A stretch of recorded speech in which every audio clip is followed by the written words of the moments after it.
So panel 1 is the power of customer centricity, driving sustainable business growth.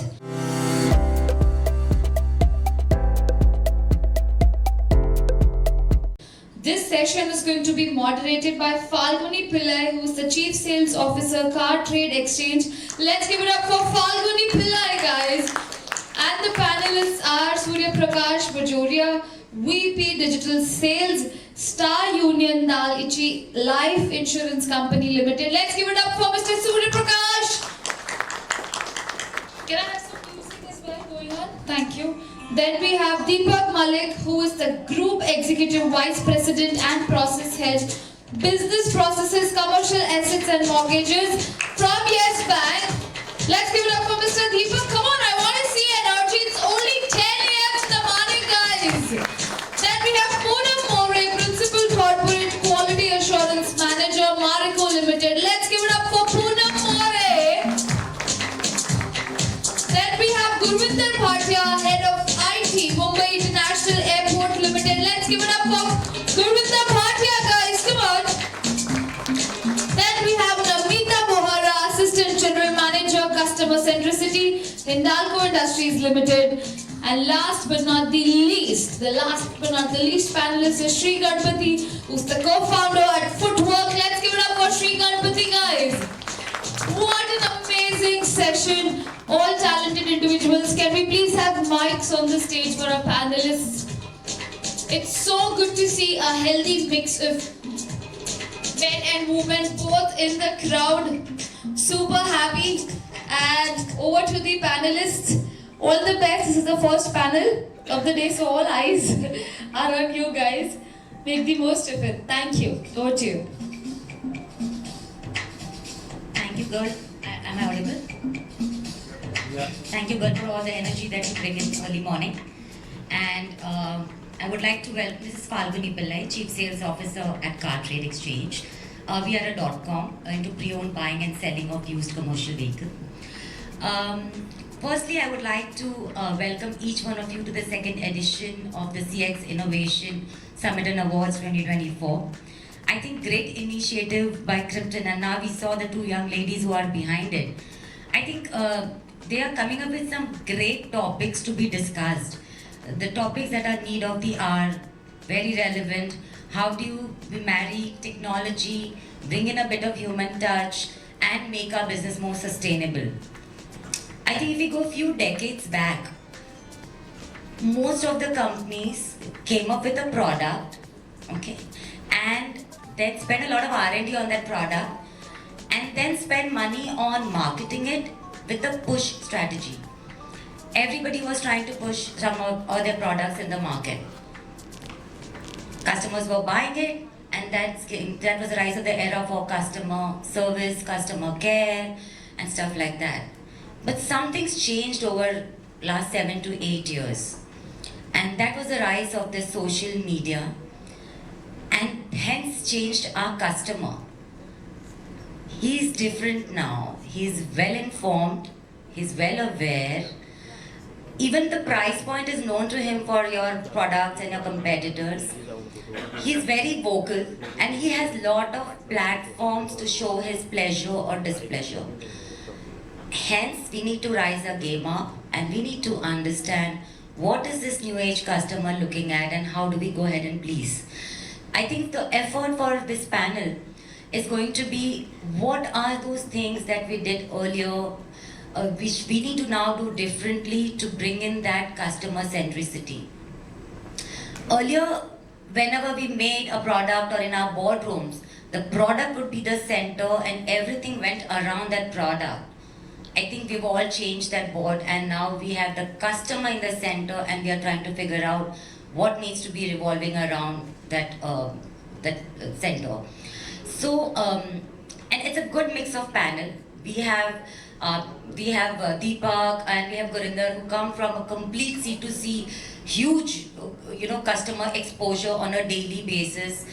We have Poonam and Namita, who come from a product base. So what do they do for their products, We have Sri, who's a startup. How to start up in this competitive era and make it more sustainable. So that's the kind of, and we have Surya again coming from insurance sector, which is again a very highly competitive market as far as price point is concerned. Amongst all of this, how do we make customer centricity as a focus? At the same time, it should not pinch our pockets, because customer acquisition is also a huge cost. So I think these are all the stalwarts who's been doing it for a decade. It will be interesting to know each one's take on various subjects as far as centricity is concerned. I would probably like to open this forum by wanting to learn from each one of them what customer centricity means for them or their products. So let's start with Surya here. So, we talk a lot about hyper personalization in marketing, and that has been the thing. Now you would see that in our industry as well as across BFSI, this hyper personalization is not limited to marketing or engagement. It is getting into product, it is getting into pricing, it is getting into underwriting, it is getting into approvals. So that is the level of customer centricity that we are talking about. So it's not only about how you position yourself in terms of engaging with the customer or prospect, but also what all is there at the back end in terms of the product, price, approvals. The entire funnel is something that's what the need of the hour is, and all of us are working on that. So that is from my side.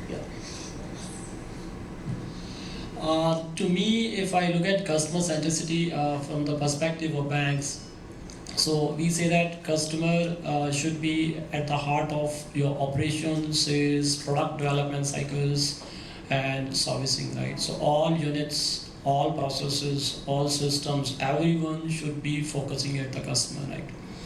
So it's not that you put customer in the center of all these departments, and then rather than your system working for the customer, now it's the customer who is expected to work for your systems, right?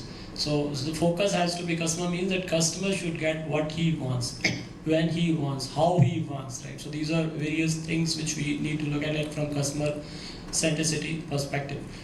So basically, if I need to say that customer centricity, if we need to just let's say define it in a simple sentence, so it's a system of shared values and behaviors where you focus your employees to deliver great, superior customer experience to customers every time.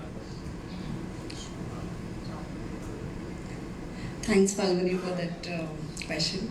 So at Marico, one of the core value is consumer first, and that is what we live to the value.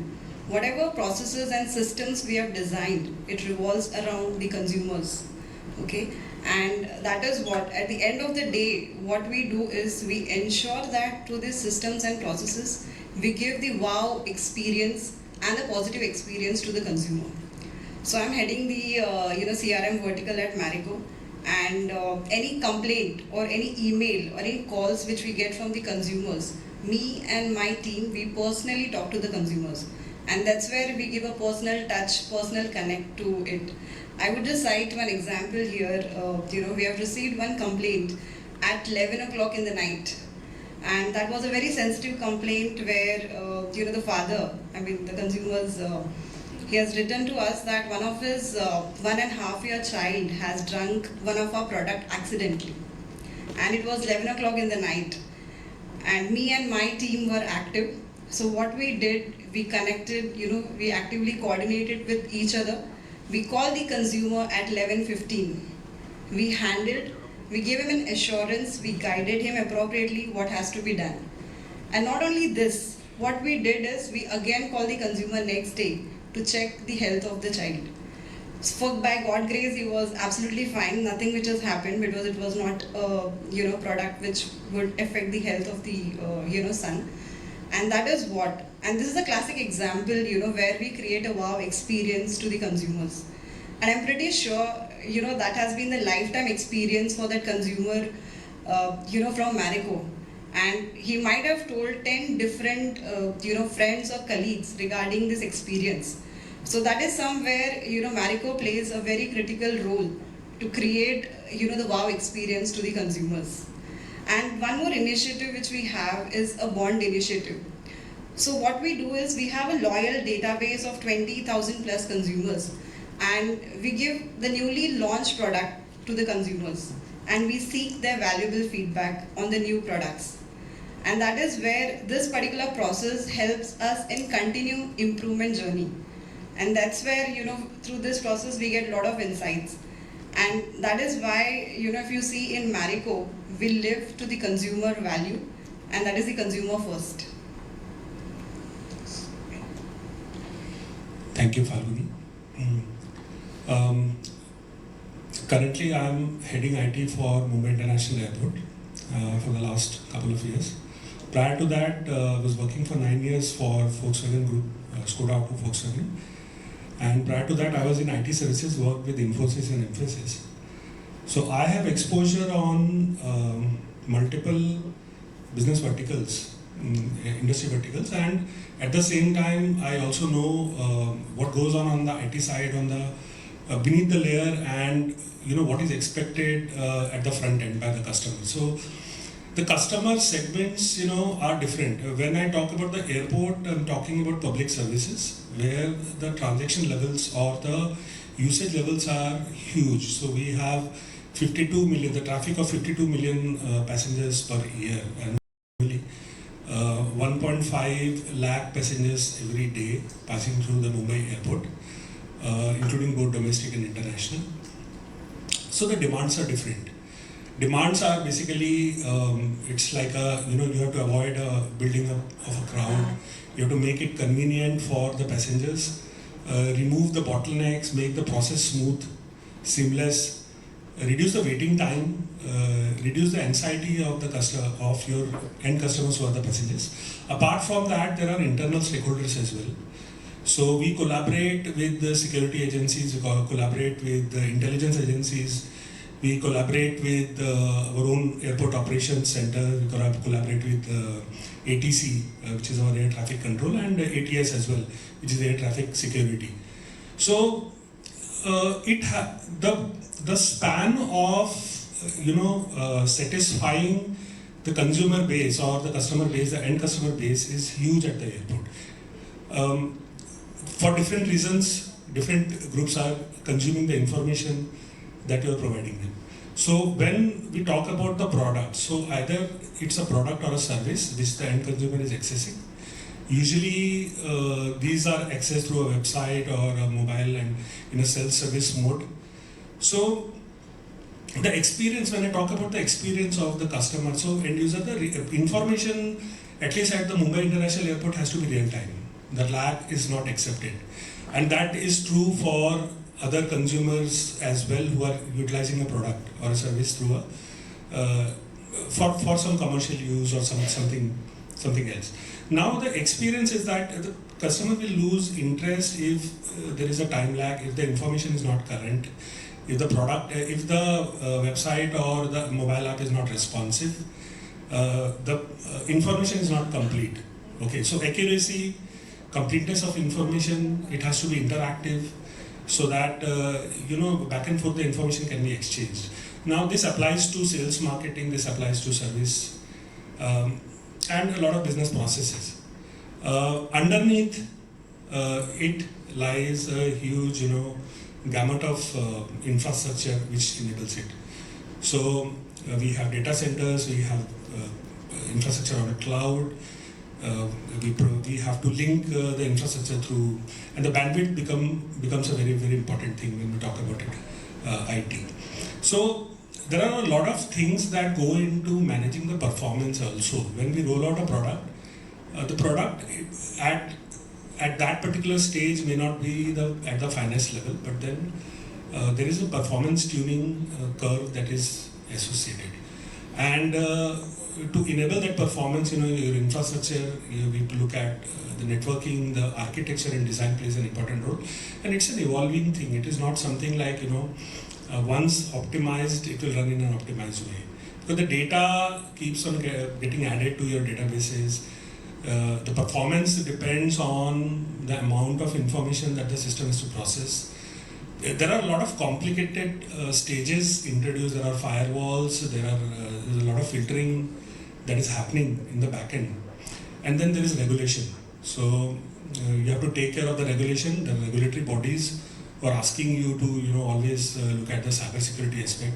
And Mumbai Airport being a critical national infrastructure, cybersecurity is closely monitored by government agencies as well. There is a sudden requirement from intelligence agencies for some information as well.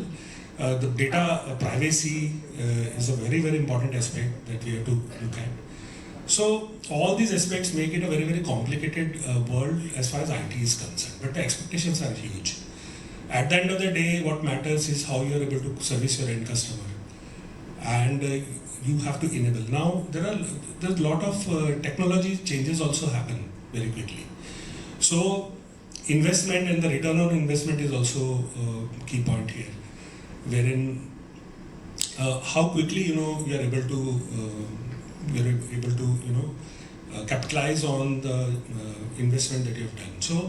So a lot of all these factors combined, our objective is to have a robust, user-friendly application or system for the end customer, whoever that end customer may be it internal users, could be a collaborating partner, or an end customer who's using the product or service. I just want to add for Gurvinder here. I think all of us are from Mumbai and we'll all agree how the airport experience has changed over the last 7 to 8 years. I think if you're traveling with older parents, and I've experienced that, there is pranam services that you can use. Earlier it used to be so cumbersome to even book a wheelchair. You're going on the side, you're trying to do something, it takes 15 minutes after you've reached, your window is so cutting short. It's now, I've seen the ad, it's about 2 to 3 minutes. So I think in true sense, Airport Authority of India is doing a great job to bring that customer experience. Last 7 to 8 years, footfall of probably airports have doubled than what they used to get some point, and still they've pulled up. So I think that's a great effort done by Airport Authorities of India. Kudos. Thank you for that. Actually, there is a great push by Government of India as well. And there are certain SLAs that we'll have to meet. For example, one of the SLAs which is defined is the waiting time at the security should not be more than 10 minutes, but or at the check-in counter. But in reality, the threshold of a customer is much lower than that. If there is a waiting time of 5 minutes, it's not tolerated nowadays. So, in order to make it smooth, it's very important for us to improve the facilities, make them fast, reduce the friction in the processes, streamline the processes itself so that the flow, and provide as much empowerment as possible to the passengers or to the end customers. So DigiYatra is one such initiative, although it's promoted by the government, but there is a lot of work that was done by each and every airport to enable it. It's not something which is coming as ready-made. There is a lot of technology goes into it, a lot of integrations, regulatory aspects are there, testing and clearances from the security agencies before it is finally rolled out. So it's also supplemented with some video analytics features also, which is for the first time being experimented at Mumbai Airport. So a lot of such things are happening. When a customer or a passenger enters the parking, even the parking has a lot of automation. So parking system is automated, the collection of the fees is through the FASTag now, and we are further, there are certain bottlenecks. I don't say that it's 100% smooth as of today, but then we are still trying to, bring about more changes to it, so that it is congestion free.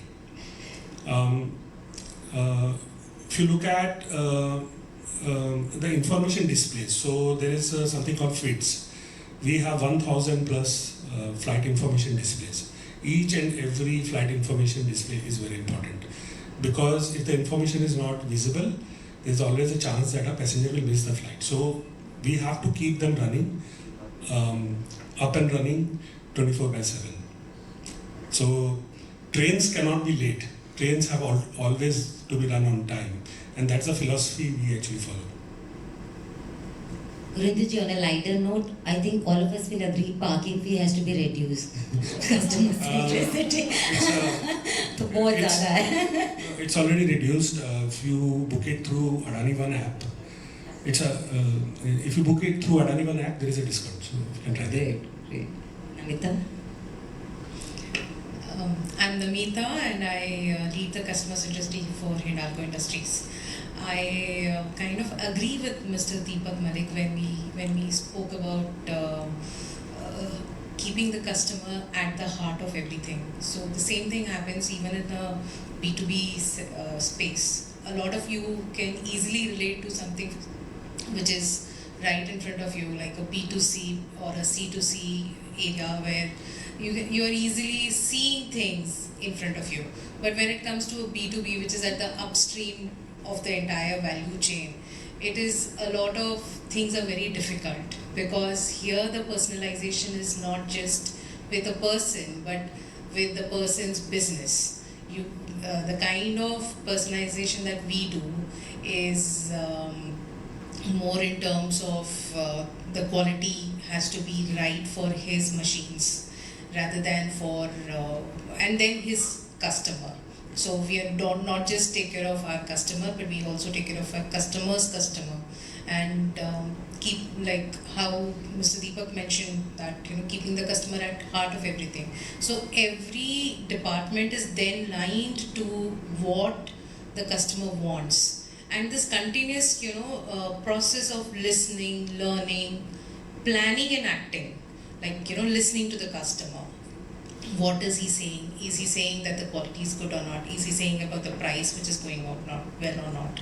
Is he saying that the market, how the market is behaving right now, because we are at the upstream level? So how is the purchasing power at the downstream, at the end of the place? How is it working?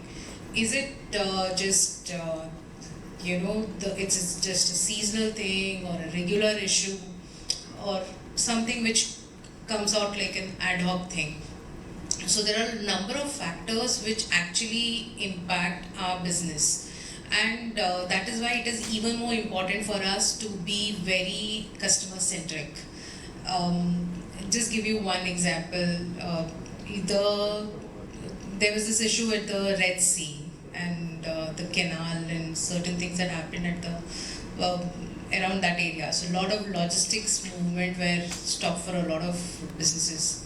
We had to replan our entire strategy to move the entire lot which was coming from there to back to our factory premises. There was a lot of because the demand was high, and if that was not met in the time, it would have impacted our business heavily for the long run. So definitely, and as you all must be knowing, there is a lot of infrastructure development which is happening all over the country. New bridges are built, and so definitely the demand for metals is going to be there. You're sitting in this room, I'm sure a lot of you must be knowing there is a lot of aluminium, copper around this entire building and in this room itself. So where it is used, how it is used, and what parameters it is being used, because one would be, if it would be just a structural thing, the quality parameters of that thing is different, and when it is used in a wire, the quality parameters are different. So for different consumers it is a different story, and driving towards that, understanding what needs to be done for that particular customer is very important to us. So every alignment happens towards how best we can serve the customer. Yes, definitely the shared behavior is more important, the values are more important in this entire journey. I hope I've answered it. Thank you, Namita. Yeah, thank you so much, Namita. And wonderful panelists, each of them bring a lot of experience on the place. I'm Shri, I'm one of the co-founders at Footwork. Essentially what we do today is customer outreach for some of the biggest enterprise customers in India.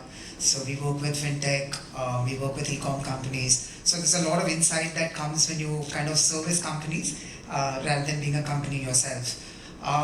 a very interesting note, if you could kind of relate to, is that a lot of you guys would have seen posters across different stores, etc. Right? It would typically say something like "Customer is king," and then you will see a small note which says, "But king doesn't bargain." So for a long period of time, customer centricity was that like a price negotiation per se. But over time, as we are servicing more and more people, customer centricity has stopped being just one department in a company, which is like a customer care, into everyone in the company looking at it as a way of life, right? And when we service large enterprise customers, they look at it as a source to get innovative products out. It becomes one of the key ways to run the company in itself, right? For example, in 2007, if you could kind of take a minute to go back, one of the biggest problem in e-com was that customers wouldn't feel comfortable and confident to place an online order. So what Flipkart did at that time was that, okay, this is a problem area, we are listening to our customers, they aren't ordering because they don't know what they're going to get. So why don't we start a feature called COD, which will allow people to get the product. In that way, you're kind of bridging that confidence and saying, hey, the product is actually with you now you go ahead and pay, right? So that was a pioneering move for the entire e-com industry. Today, majority of the shopping that happens on COD. There are multiple companies which look into not just this as a way to solve problem, but also customer centricity becomes the route to create innovative products, right? It's a way of kind of structuring your company and growing your company. So yeah. Thank you, Shri. So at Cartrade, being a .com, we do a lot of used commercial vehicles of insurance sector and banking. Now, there could be about 12 competition that we have. The same vehicles are listed on all the 10 portals. Still, we are the most, expensive would be a wrong word. We are the most premium based portal for the same set of buyers that are floating across, because B2B is a small segment. So the same number of buyers, same buyers, different platform for the same inventory. How do you still command a little premium price there? And our 12 years of experience says that it's just how you make the platform most comfortable and user-friendly. So for us, customer centricity means user-friendliness, and the service that you want to provide. So we, again, the same hand in hand, that we go all out developing our tech so that when the customer goes on a particular platform like us, he has very ease of use. I think that's why most of us go to Amazon, or would probably go to Myntra, or go to an XY, Nykaa for that matter. The easiest platform available today, If you make it complicated, it makes it more difficult for a customer to maneuver over. So I think for us, customer centricity means ease of use. With that note, I think it will be also interesting to know that how do a product-centric and a customer-centric approach differ. What could be the long-run use? See, every decade comes up with a different fad, and said this is the need of the hour. Even research papers, right? So they come with something, then there's a different take altogether. So probably I would want to hear from Namita that what's her take when you talk about product-centric, customer-centric. What do you think is the long-term race for us? Yeah, I think it's a good question. Because, see, in a very crude language, if you have to say something, business कैसे चलता है? जब पैसा आता है, पैसा कहाँ से आएगा? धंधा कैसे चलेगा? From the customer. So most of the product-centric companies have to be customer-centric as well. So even if you're selling something which is so unique, you need to be that customer-centric to understand your entire customer. It is very important so that you can tweak your product according to that. If you're not listening to your customer, it is not going to help you in the long run, definitely. For example, Nokia is one of the cases. We all know that. The kind of handsets that they were developing, and then came the touch screen. So most of the companies do not change themselves. So at the end of the day, you have to listen to the customer for the long run, for the loyalty, so that they keep coming back to you, they keep giving you the business that they're giving. And that is why customer-centric approach is the most important one. and even for the product considered companies. Great. Seen certain case studies on Marico. I think Marico has done some very good changes that has really helped them pull up the customer centricity game. Poonam, would you like to share some methods or processes, changes that you've brought in that has really helped you as a brand?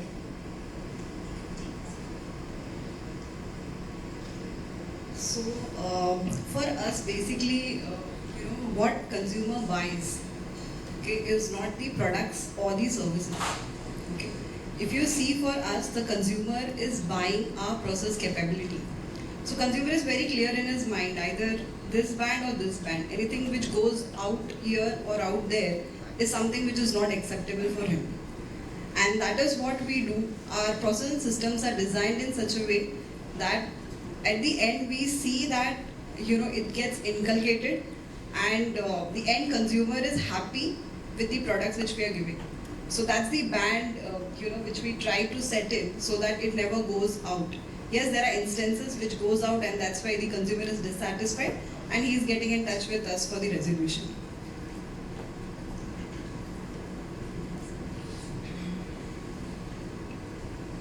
So, whenever a company comes up with its mission, vision, values, it's always the top management that is pretty much aligned to it. But how do you get a huge organization, say as a Yes Bank, so many touch points, so many branches, so many number of customers? How do you bring that customer centricity attitude with the entire organization? Could be a very challenging thing, I think. What does Yes Bank do differently, to bring that kind of attitude with the employees?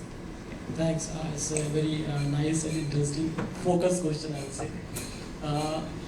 So what happens while I joined this bank around 18 years back, right? So I'll say that while we joined this bank, we were around 12 branches. Bank was very nimble, right? So if you had to do any changes, it was very easy. You know almost everyone. Maybe like initial set of people. Maybe like the way I used to work. My regional office was in Gurgaon. If you go just 2 floors, you see around 80 to 100 people, and you know almost everyone within the bank. You know every system, everything, right? So you know. Over a period of time, what happens? Your bank expands. Now we are around 1400 branches, DC offices, right? So you get to have various departments, and everyone works in silos, right?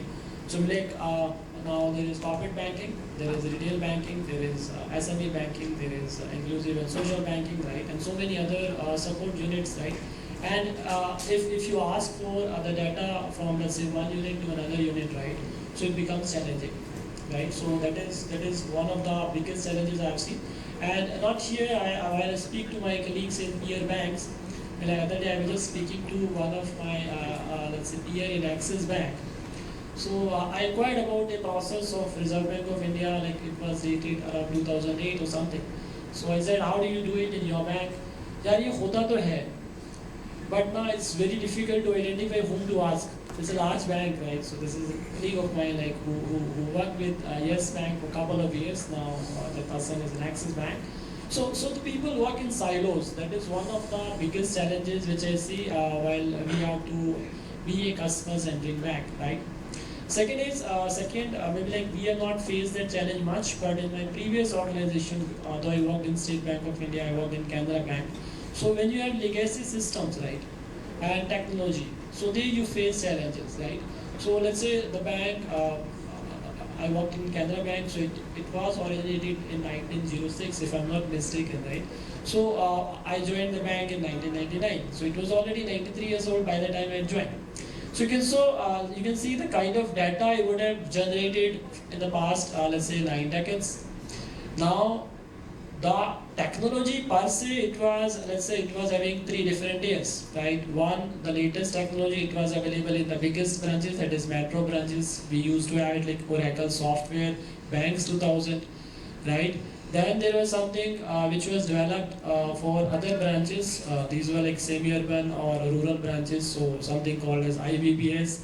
And there was something again, let's say LPM kind of stuff, ledger posting machines for the smaller locations where let's say people are not very tech savvy, right?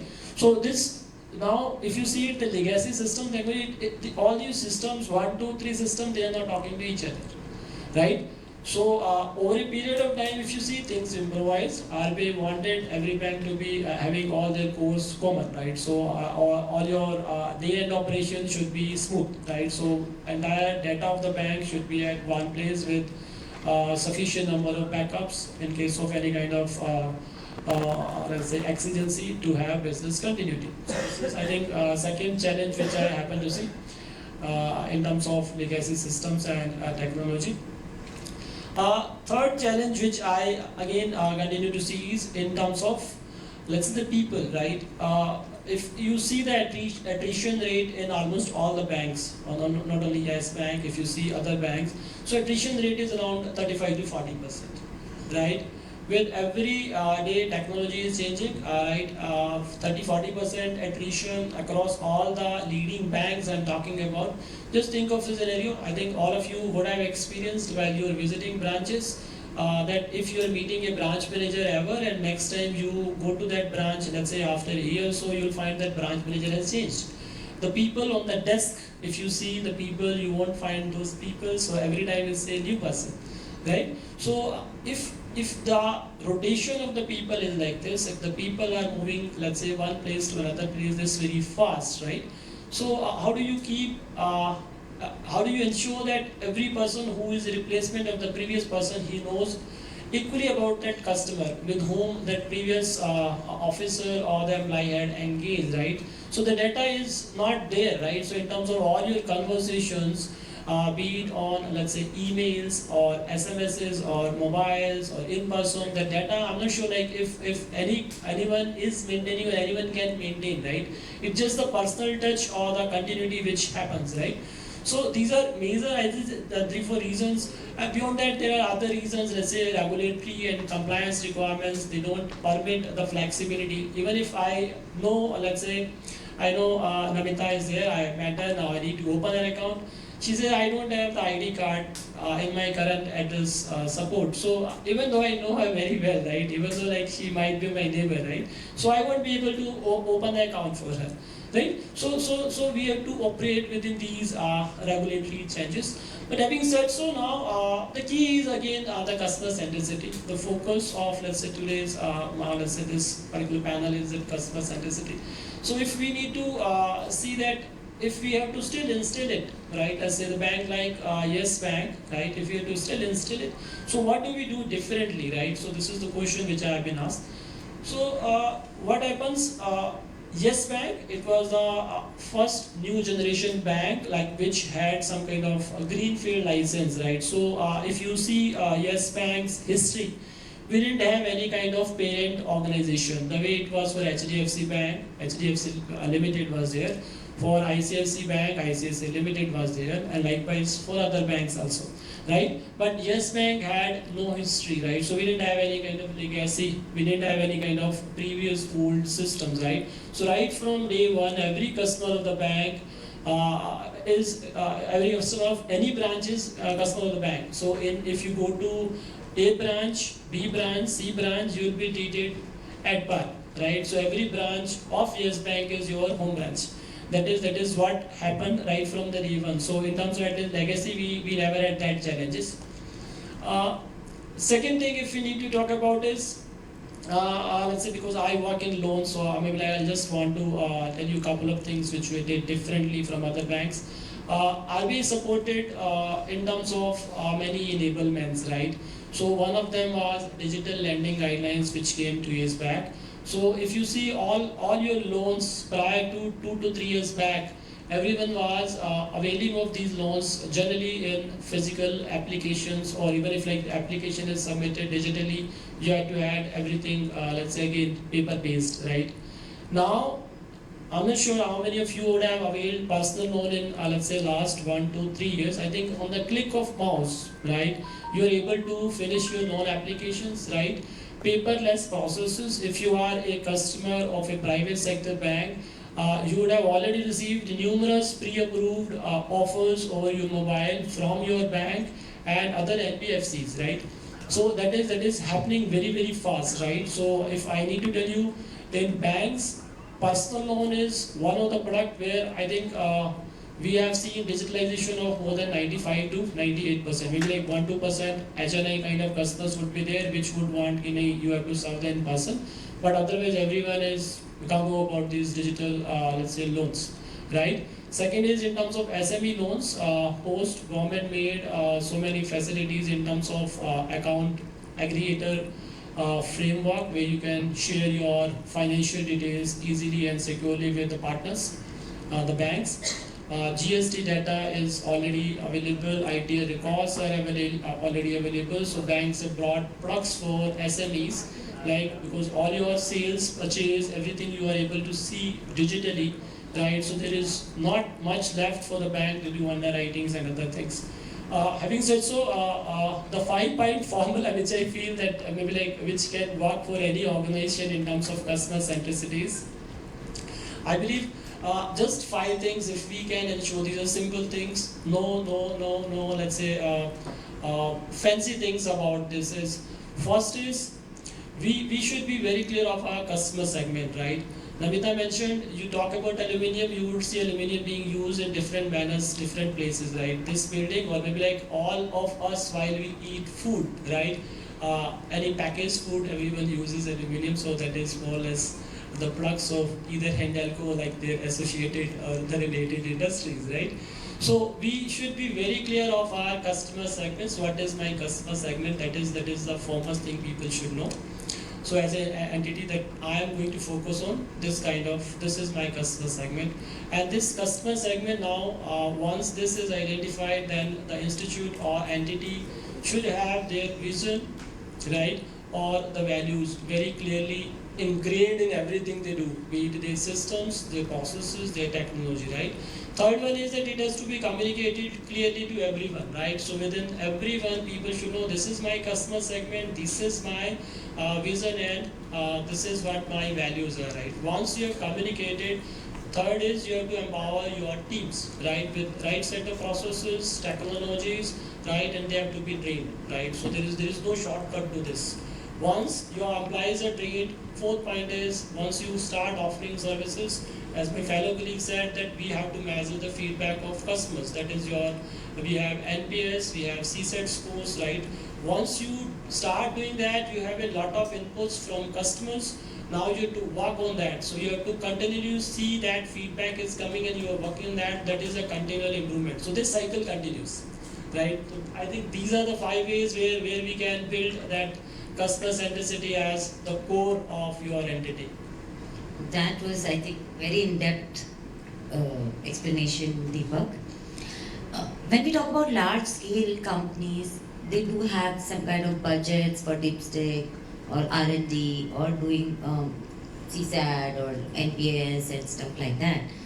Probably let's understand from 𝐿 that if you're a startup where you probably don't have that kind of heavy budget to get into so much of R&D, how do they cope up and how do they still build in that customer centricity? Yeah, thank you so much, Falguni. To be honest, I think being customer centric is quite simple, I would say. You basically need to do 2 things. One is listen to what your customer is saying. And second thing is obviously from what you listen, take the feedback and action it. So I don't think so one should limit themselves based on budget or let's say, resource availability. In a granular level, it's purely just listening and working on the feedback that you have. I can also tell you basis companies that we work with, certain large scale companies specifically, the way that they kind of look at this and how do they kind of become more customer centric is that they go deep inside understanding what the customer wants and understand what the customer actually needs. For example, a lot of you guys would probably use a Spotify to listen to music today. If you just kind of look at their platform, they don't expect you to go and search for the music that you want. So if you open your Spotify today, every day there is a playlist created for you, right? Because they know that there are certain set of songs that you listen to.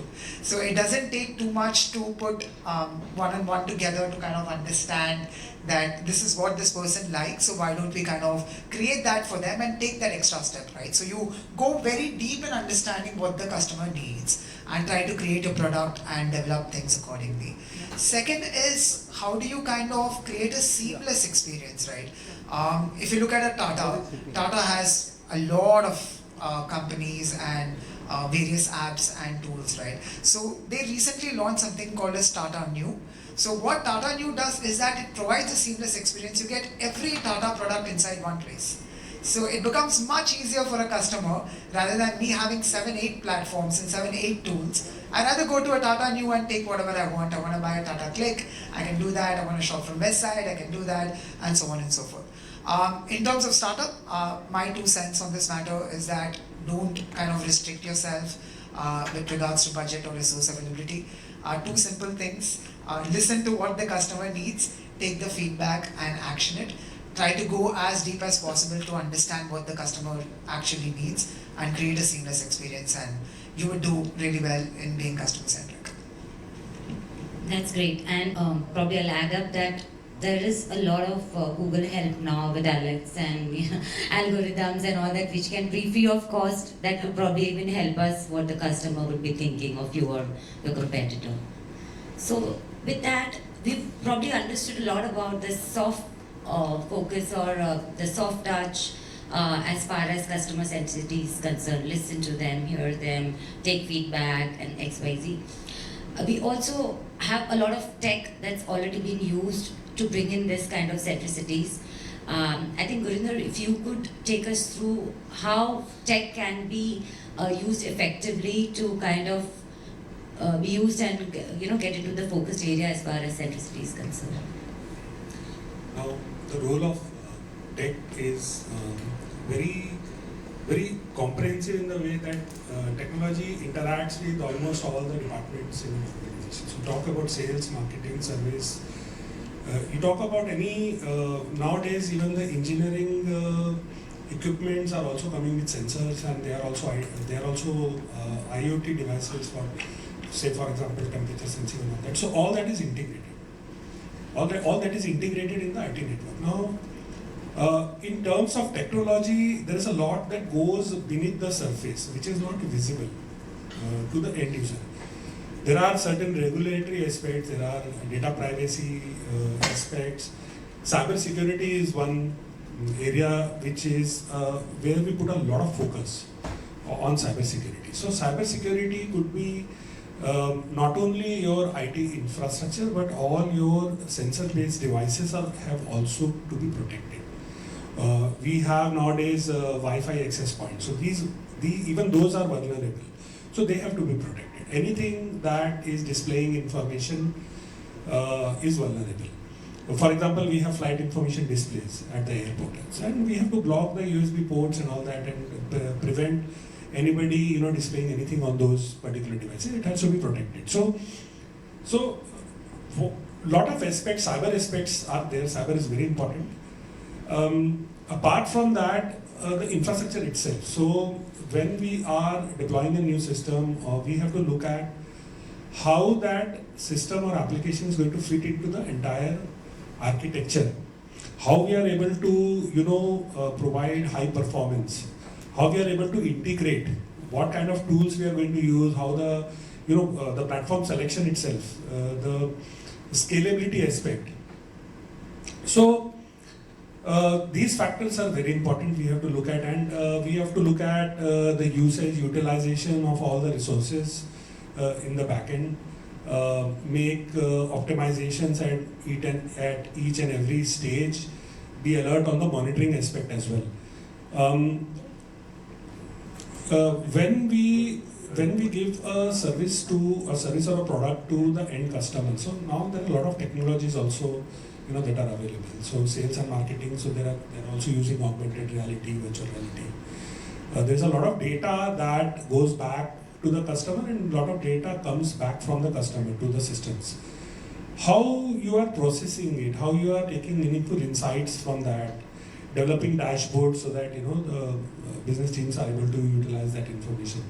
So there are a lot that goes on in IT. Things cannot go wrong, and it has to be a 24/7. It's a 24/7 subject. So now, the challenges that are typically faced in terms of people, processes.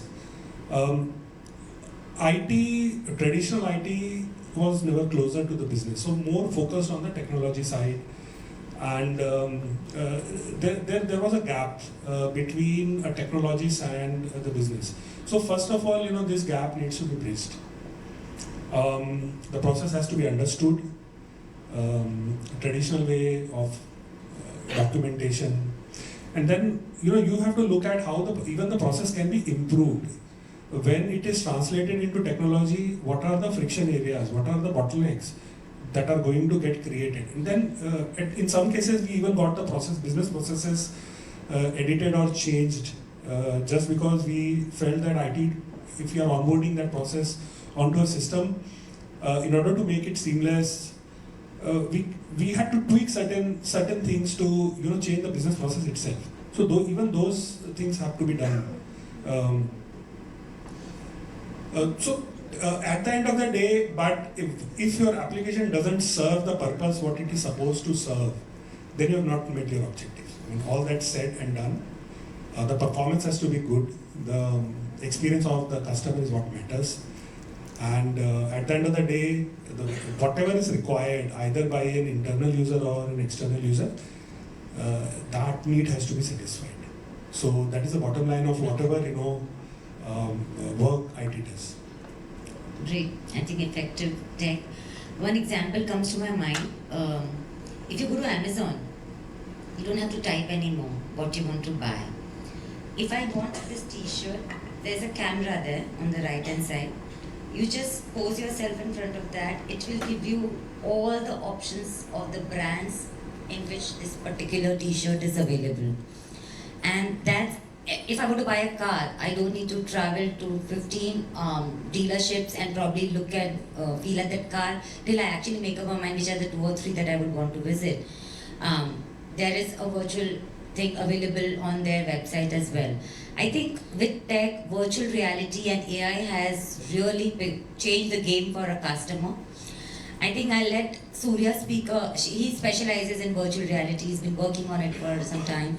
Surya, why don't you throw the light that how virtual reality can be now monetized? I don't specialize in that, but yeah, we worked on that. Yeah.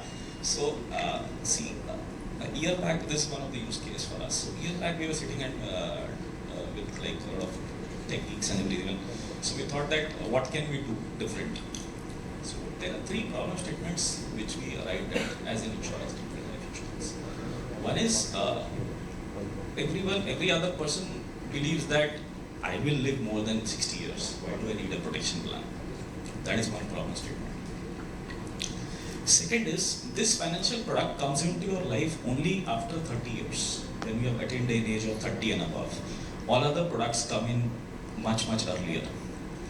So that is problem number 2. Third is, if I am even ordering a burger, I am able to see what I am getting. It is now that advanced. So if someone is calling me, telling me this is best for you, or someone is meeting me and trying to sell me something, is not something which I would be interested into. So we said yes, this is a good thing to have, and we have a lot of tech like AI, metaverse and everything. How do we club all this and bring kind of an experience?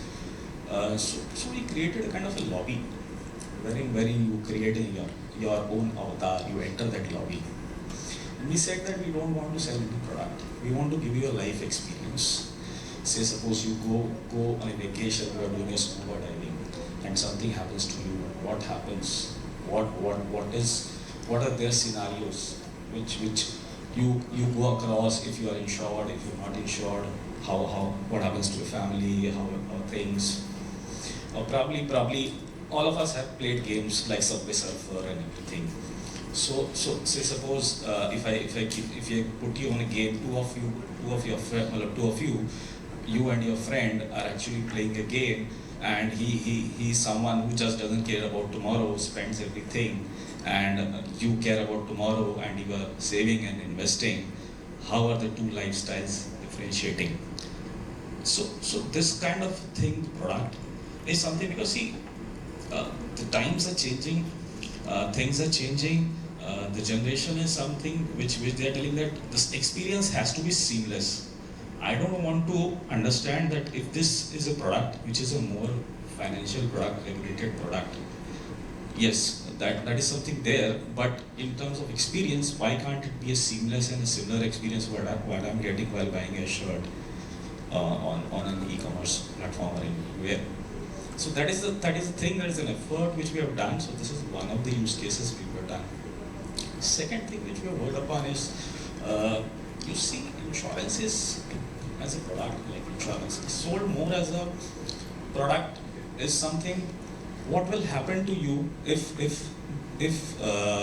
something wrong happens, what happens to your family, rather than how you can benefit by changing your lifestyle. So how can an insurance company be a lifestyle partner in terms of lifestyle management, and what kind of a benefits a customer can derive in health insurance? A few of companies have done it. In life insurance, there are companies who are doing. What we have tried to do as an effort is, if I'm giving you a wellness platform, it has to be clubbed with servicing. It cannot be that two different platforms working in silos. It has to be one single platform, because then when I'm doing a risk assessment, it is a very seamless thing which happens. So these are the broadly two use cases probably I would use. Great. Thank you, Surya. I think it will be also interesting to know how Marico has gone ahead and leveraged the tech. Poonam, would you like to share some? Thanks, Falguni. So for us at Marico, what we have done differently is we are actually revamping our CRM portal. So as one of the things which was mentioned here is, the difference is we are trying to capture the emotions and the sentiments of the consumer. So if you see for the B2C business, it's very important that we understand. So if a consumer is writing an email or if he is calling us, it's very important to know what exactly is going on back of his mind, right? And that's where we wanted to know the emotions and the sentiments of the consumer. So while driving this new CRM portal, so we have used a generative AI which will help us in defining and capturing this emotions. And what it will help us, benefit us, because we can leverage this technology to first time handle the consumer in a right way and effectively way, rather than going back. So for example, if it is consumer is writing an email that I'll go to the social media, or I'll just post it in some of the platform, right? So it becomes very important for us to handle that case at first level. Okay, that's where the AI will play a role, and it will help us in understanding how the consumer response can be given by us. And second thing is, we also have a social media listening platform which is a Sprinkler. So what we do is we listen to the voice of the consumers, and there are a lot of consumers who give us the feedback or comments. And this feedback, what is done with this is we crystallize this feedback and it is looped back into the relevant stakeholders and we take it ahead. Just one example which I would like to cite here is we just got a feedback from a senior citizen, okay, wherein they were finding it difficult to read the font. The legibility was very, if you consider a pad, so we can't write everything in bold, right? So there were two feedbacks which we got from the senior citizen, and they said that the legibility is very poor, we are not able to read it. So what we have done is we have changed the entire artwork. So we didn't thought that it's just a two feedback and why we have to go back to the drawing board and make the corrections and all. But as a team, we had done the changes in the artwork basis of feedback. So that's the power of the consumer who gives us the feedback, and how positively we take it and get it ahead. The last one I'll just close by saying what we believe is, and I like this quote personally, that you can't do today's job with yesterday's method and be in business tomorrow. So that's why it's very important to change and evolve the processes into our systems. Wow, I think that was a great closing statement, Poonam. So thank you for all the panelists, and thank you audience for hearing us out. I hope there was some learning. Thank you. Guys, we can take a couple of questions if there are any. Any questions? I saw a lot of people making notes for sure. If there are any questions, you can take it now or you can take it in the lunch time. I'm sure our speakers would be delighted to answer them. And in one of our events in Delhi, one of the delegates made a lot of notes but forgot to carry it back to office. So I would request that if you're making notes, please to carry them with you. And now I would like to request Shraddha to please come up and felicitate all our speakers. Ladies and gentlemen, if you liked this session, please give them a huge round of applause. Thank you, and give one round of applause for yourself also for being such an amazing room full of insightful people. Shraddha, can we please have you? Yeah? Okay. You're already there. Perfect. So let's give it up for Falguni Pillai who moderated the session so efficiently. Can I have some music happening please as well, and the round of applause as well. Thank you for all the questions and your time.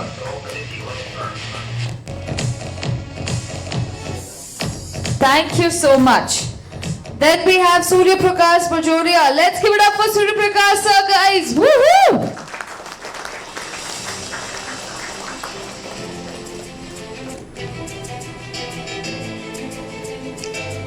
Thank you. Then we have Deepak Malik. Let's give it up for Deepak Malik, guys.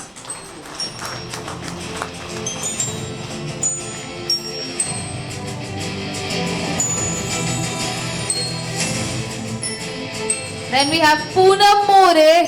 Let's give it up for Poonam More, guys. Woohoo!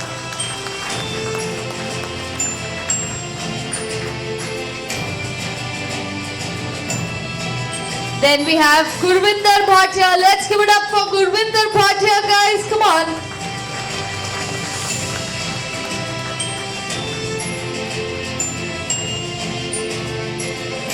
Then we have Namita Bohra. Let's give it up for Namita Bohra, guys. Come on, I want to see the momentum, the energy. Thank you.